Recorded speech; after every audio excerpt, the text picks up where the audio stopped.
Hello everyone and welcome back to the class. आज की इस क्लास में हम डिस्कस करने वाले हैं जेकेएसएसबी ने वाइल्ड लाइफ गार्ड का जो पेपर कंडक्ट करवाया था आज, उसको हम डिस्कस करेंगे। ये क्वेश्चन पेपर हमारे लिए एक बहुत ही मेन कंसीडर किया जा सकता है, क्योंकि ये डिसाइड करेगा कि कैसे टाइप के क्वेश्चंस जो है जेकेएसएसबी पुट ऑन कर रही है अपने आने वाले एग्ज़ाम्स में भी कैसे करेगी। ठीक है, तो एक बार इस पेपर को देखना बहुत ही ज़रूरी है हमारे लिए, क्योंकि हमें आइडिया लग जाएगा कि क्वेश्चंस किस टाइप के आ सकते हैं एग्ज़ाम में। ठीक है, तो इसमें से कुछ सेक्शंस ऐसे हैं जो सभी एस्पिरेंट्स के लिए कॉमन है, सभी एग्ज़ाम्स में आते ही आते हैं। ये साइंस का सेक्शन जो है इसमें से शुरुआत करते हैं हम। क्वेश्चन नंबर 86 है सबसे पहले। 86 क्वेश्चन में यहाँ पूछा गया है, in the context of physics why do we use a convex mirror as a rear view mirror in the vehicles? Statement 1 दिया हुआ है, it always forms an erect and diminished image. It has a wider view as it is curved outwards. It forms a real image of the object behind. तो 3 statement दिए हैं, आपने option correct करके बताना है कि कौन सी स्टेटमेंट सही है। देखो, पहली स्टेटमेंट में बोला है it always forms an erect and diminished image. देखो, इमेजिन करो अगर आप कार चला रहे हो, पीछे वाला ट्रक जो है उल्टा दिखे, इन्वर्टेड दिखे, तो फिर ऐसी सिचुएशन तो नहीं होनी चाहिए ना। जो कन्वेक्स मिरर होता है वो हमेशा इरेक्ट सीधी इमेज बनाता है, चाहे ऑब्जेक्ट कितना भी दूर या कितना भी पास हो। साथ ही जो इमेज है ना वो बहुत डिमिनिश्ड होती है। डिमिनिश्ड मतलब छोटी होती है, क्योंकि इमेज छोटी है तभी तो मिरर में बहुत सारी गाड़ियाँ एक साथ फिट हो पाएंगी। ठीक है, इसलिए ये स्टेटमेंट जो है बिल्कुल सही है, इरेक्ट और डिमिनिश्ड इमेज वो फॉर्म करता है। सेकंड स्टेटमेंट में बोला है it has a wider field of view as it is curved outwards. देखो, कन्वेक्स मिरर बाहर की तरफ निकला हुआ होता है, इट इज़ बल्ज्ड आउटवर्ड्स। ठीक है, तो इस कर्वेचर की वजह से ये बड़े एरिया से लाइट रेज को कलेक्ट कर सकता है, और एक प्लेन मिरर के मुकाबले कन्वेक्स मिरर ड्राइवर को पीछे का ज़्यादा बड़ा रास्ता, वाइडर फील्ड ऑफ व्यू दिखाता है। This statement is absolutely correct, ये स्टेटमेंट भी बिल्कुल सही है। स्टेटमेंट 3 बोल रही है it forms a real image of the objects behind. यहाँ फिजिक्स का एक कैच है। देखो, कन्वेक्स मिरर हमेशा वर्चुअल इमेजेस बनाता है, रियल नहीं। रियल इमेजेस वो होती हैं जिसे स्क्रीन पर उतारा जा सके, जैसे सिनेमा हॉल में, पर मिरर के अंदर जो हम देखते हैं वो वर्चुअल होती हैं। ये जो पॉइंट है, ये पॉइंट यहाँ पर गलत है। क्या हुआ, हमारा स्टेटमेंट 1 और स्टेटमेंट 2 सही है, स्टेटमेंट 3 हमारी गलत है।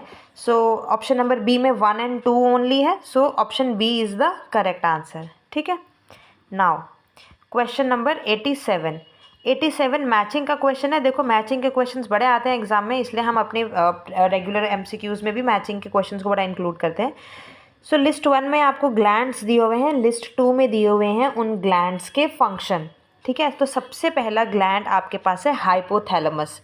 देखो, हाइपोथैलेमस को मास्टर ऑफ मास्टर ग्लैंड कहा जाता है। ये ब्रेन का वो पार्ट है जो पिट्यूटरी ग्लैंड को कमांड देता है कि कब हार्मोन्स रिलीज़ करने हैं और कब रुकने हैं। ठीक है, बेसिकली ये पिट्यूटरी का बॉस होता है। 1 जो है ग्लैंड जो आपका, इसका फंक्शन कौन सा होगा, ऑप्शन नंबर डी। देखो, कंट्रोल्स द पिट्यूटरी। ठीक है, फिर दूसरा है थाइमस ग्लैंड।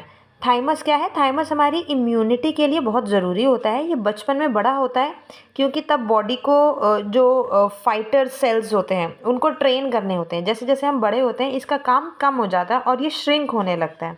ठीक है, बेसिकली जो थाइमस है ये इम्यूनिटी का ट्रेनिंग सेंटर हम इसे कह सकते हैं। ठीक है, it is matching with option number C, function number C, large in infants, shrinks with the age and trains T cells. Now, अब थर्ड आपको ग्लैंड दिया हुआ है थायराइड।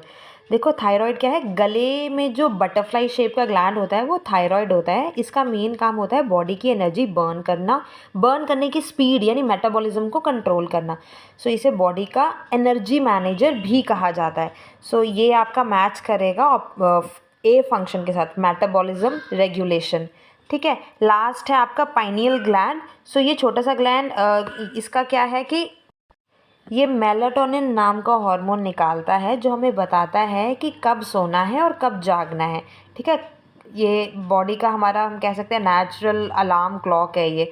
ये मैच कर रहा है ऑप्शन नंबर बी के साथ, जो कहता है रेगुलेट स्लीप पैटर्न्स। ठीक है, इस तरह से ये फंक्शंस आपने मैच करे तो ये जो सही आपका बन रहा है पेयर, ये बन रहा है ऑप्शन नंबर सी में। ठीक ठीक है, so option C will be the correct answer in this.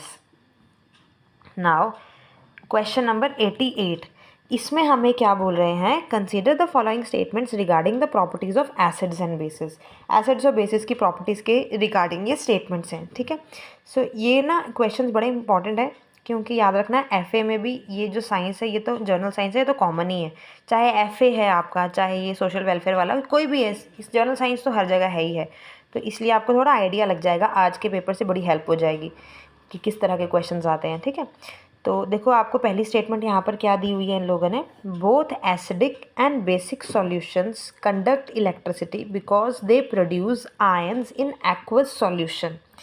देखो अब आप पहली स्टेटमेंट को देखो, एसिड्स पानी में हाइड्रोजन आयन रिलीज़ करते हैं और बेसिस हाइड्रोक्साइड आयंस। आयंस का मतलब है चार्ज्ड पार्टिकल्स, ठीक है, और जहाँ आयंस मूव कर सकते हैं वहाँ पे इलेक्ट्रिसिटी कंडक्ट होती है, इसलिए ये स्टेटमेंट आपकी बिल्कुल सही है। स्टेटमेंट 2 हमें बोल रहा है antacids are weak bases that neutralise excess stomach acid. देखो जब एसिडिटी होती है हमारे स्टमक में हाइड्रोक्लोरिक एसिड बढ़ जाता है, इसे ठीक करने के लिए हम मिल्क ऑफ मैग्नीशिया जैसे वीक बेसिस लेते हैं जो एसिड के असर को ख़त्म कर सके, न्यूट्रलाइज कर सके, इसलिए ये भी बिल्कुल सही बोल रहे हैं, स्टेटमेंट बिल्कुल करेक्ट है। थर्ड में बोला है acidic solutions turn red litmus paper two blue. So this statement is incorrect, ये उल्टा लिखा है, जो एसिड है वो हमेशा ब्लू लिटमस को रेड कर देता है, ठीक है, तो ये उल्टा लिख दिया था, इसलिए ये स्टेटमेंट आपकी गलत है।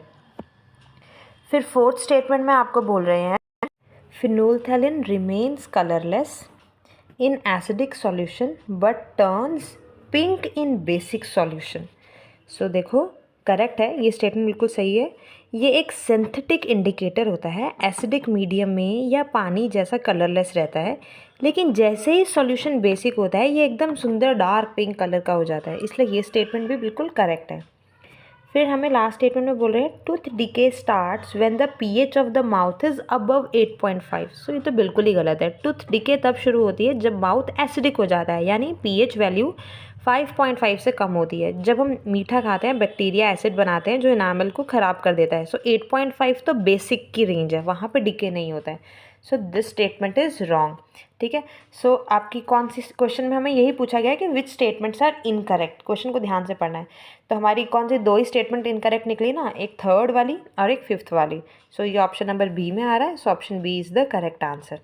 ऑल राइट, नाउ 89 क्वेश्चन हमें बोल रहा है in the context of sanitation grey water primarily refers to waste water generated from what.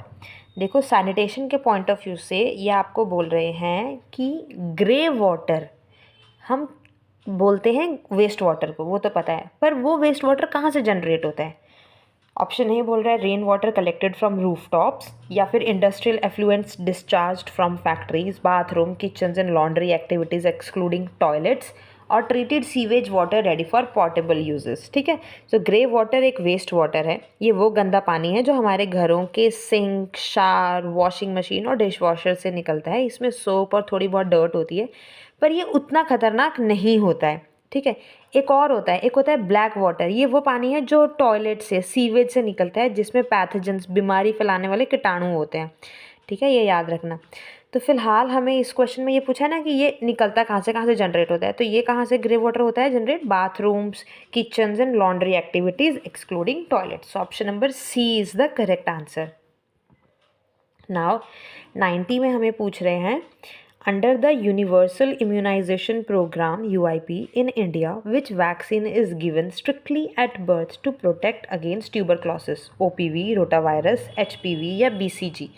देखो इंडिया के यूनिवर्सल इम्यूनाइजेशन प्रोग्राम शेड्यूल के मुताबिक बच्चे पैदा होते ही एट बर्थ ही उसे 3 इम्पॉर्टेंट वैक्सीन लगाए जाते हैं, वो होते हैं BCG, OPV और हेपेटाइटिस B, ठीक है। BCG क्या है, बैसिलस कैलमेट ग्योरेन।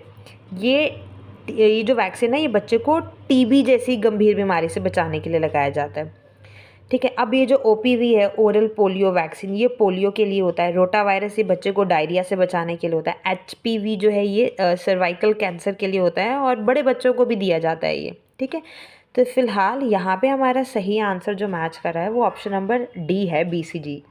ठीक है, ये दिया जाता है बर्थ के टाइम पे बच्चों को ट्यूबरक्लोसिस से बचाने के लिए। ठीक है, ओके। सो साइंस के बस ये इतने से ही क्वेश्चन थे आपके इस पेपर में। अभी इस पार्ट में अभी हम सिर्फ साइंस के पेपर को डिस्कस करेंगे। नेक्स्ट वीडियो में हम नेक्स्ट पार्ट को डिस्कस करेंगे। ठीक है, सो स्टे ट्यून, चैनल के साथ जुड़े रहना। ऑल राइट, और अगर आपने एक एग्ज़ाम दिया था तो मुझे ज़रूर कमेंट करके बताना कि आपका पेपर कैसा हुआ था और कितने एक्सपेक्टेड मार्क्स आपने करेक्ट कर आए हो उधर। ठीक है, ऑल राइट, टेक केयर।